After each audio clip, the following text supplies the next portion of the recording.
خبر پیش کرتے ہیں راولپنڈی سے۔ Malik Nadeem divisional bureau chief کے مطابق شہر رسول نگر میں عاشورہ پر S S P operation Gujranwala کی زیر نگرانی سیکورٹی کے سخت انتظامات کیے گئے۔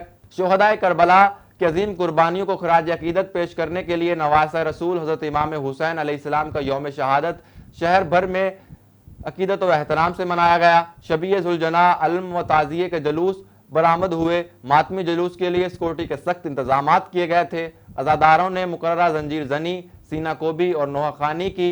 علماء ذاکر آصف گوندل آف شرکپور، ذاکر شاعر اہل بیت آصف کمال حیدر نے، ذاکر مولانا زاہد حسین مشہدی اور نوحہ خوانوں عزاداروں نے نواسہ رسول کو پرسہ دیا اور ان کی قربانیوں، صحبتوں اور فضائل کو بیان کیا۔ یوم عاشورہ کا تعزیہ جلوس کی برآمدگی ڈاکٹر مبارک علی زوار مرحوم کے زیر نگرانی ہوئی، جو اپنے روایتی راستوں سے ہوتا ہوا سخت سیکورٹی حصار میں 10 محرم کا جلوس دربار بابا گلاب شاہ موتیاں والی سرکار رسول نگر پہنچ کر اختتام پذیر ہوا۔ یوم عاشورہ کے جلوس کے راستے پر سیکورٹی کے انتہائی سخت انتظامات کیے گئے تھے۔